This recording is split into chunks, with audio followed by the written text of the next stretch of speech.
ঝাড়গ্রাম জেলার বাঁশপাহাড়ীতে জনসংযোগ কর্মসূচি করলেন বিজেপির কেন্দ্রীয় মুখপাত্র ভারতী ঘোষ। উল্লেখ্য, মাওবাদী পিরিয়ডে ঝাড়গ্রামে পুলিশ সুপার হিসেবে কর্তব্যরত ছিলেন ভারতী ঘোষ। এই ভারতী ঘোষের হাত ধরেই হাজার হাজার মাওবাদীরা সমাজের মূল স্রোতে ফিরে এসেছিলেন।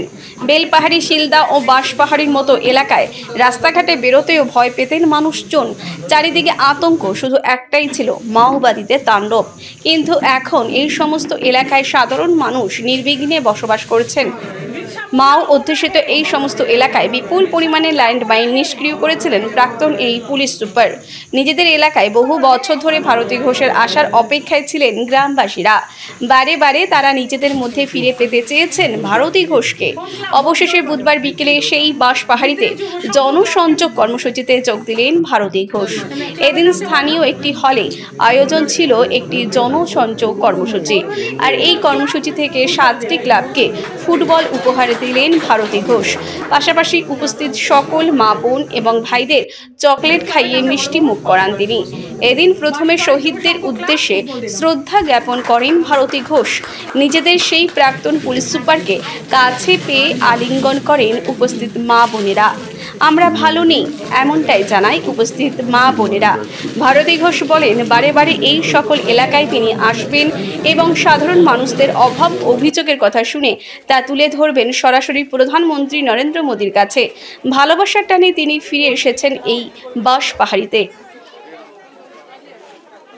বহু বছর ঝাড়গ্রামের আপনি এসপি ছিলেন, এখানকার মানুষ বহুদিন ধরে আপনাকে কাছে চাইছে, অবশেষে আপনি এলেন, কি বলবেন? ভালোবাসার টান আমার জীবনের 7টা বছর আমি জঙ্গলে দিয়েছি। শুধু হাজার হাজার মাওবাদী সারেন্ডার করানো, এলাকা ল্যান্ডমাইন থেকে মুক্ত করানো, মানুষের সেফটি সিকিউরিটি নয়। মূল যেটা করেছিলাম সেটা হচ্ছে মানুষের সঙ্গে জনসম্পর্ক তৈরি করেছিলাম, ভালোবাসার সম্পর্ক, শ্রদ্ধার সম্পর্ক, দেনা পাওনার নয়, সোল টু সোল। সেই সম্পর্কের খাতিরেই এখানকার অনেক মানুষ, বাঁশপাহাড়ীর মানুষ চেয়েছিল আমি একটু আসি। এখানকার অনেক ফুটবল ক্লাব বহুবার বলেছে, তাই সময় করে এলাম। আমার পুরনো মায়েরা, বোনেরা দেখা হয়ে গেল, সবার কাছ থেকে বহু ভালোবাসা পেলাম। এই যে মা দাঁড়িয়ে আছেন, টিপ দিলেন, শঙ্খধ্বনি দিলেন, অনেক ভালোবাসা দিলেন, বললেন যে আমি 3টে থেকে দাঁড়িয়ে আছি, আমার আসতে একটু দেরি হয়েছে। এই ভালোবাসার কোনো দাম নেই। এই ভালোবাসা সব কিছুর ঊর্ধ্বে।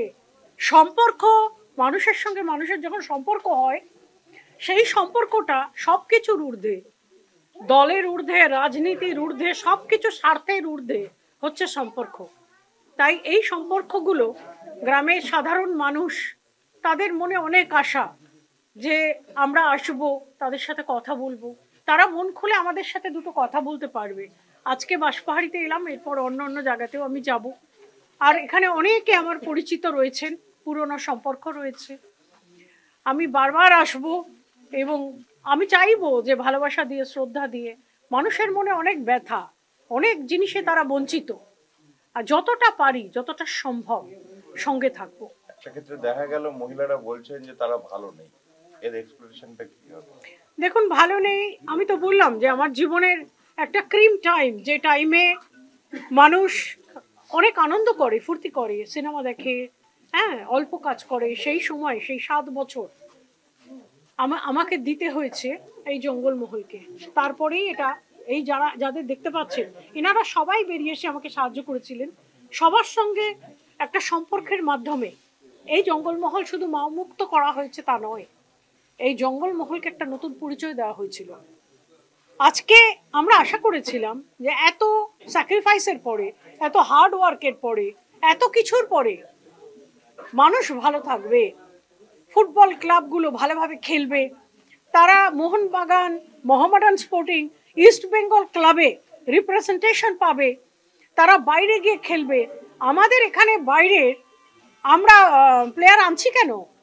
আজকে মোহনবাগান, ইস্ট বেঙ্গল বাইরে থেকে প্লেয়ার নিয়ে আসছে কেন? আমাদের জঙ্গলমহলে তো অনেক ভালো ভালো ছেলে, অনেক ভালো ভালো ছেলেমেয়েরা আছে যারা খেলে, ভালো ভালো খেলোয়াড় আমরা তৈরি করেছিলাম। কেন তাদের সুযোগ দেওয়া হচ্ছে না? কেন এই জঙ্গলমহলকে শহরের কাছাকাছি নিয়ে আসা হচ্ছে না? জঙ্গলমহলের রাস্তাগুলো কেন ভালো করা হচ্ছে না? পাকা বাড়ি কেন দেওয়া হচ্ছে না? স্বাস্থ্য কেন্দ্র কেন ভালো করা হচ্ছে না? ইংরেজি মিডিয়াম স্কুল কেন করা হচ্ছে না? এখানে সাঁওতালি ভাষায় স্কুল কলেজ কেন করা হচ্ছে না? জঙ্গল মহলের মানুষকে শহরের কাছাকাছি কেন আনা হচ্ছে না? শহর এবং গ্রামের দূরত্ব যখন কমবে তখনই আমরা বলি দেশের উন্নয়ন হয়। The development of a state comes in when the villages and the cities come together. এই এলাকা নিয়ে আপনি কি ভাবছেন আপাতত? আমি মানুষের সঙ্গে কথা বলে জানতে চাই যে মানুষের সমস্যা কি।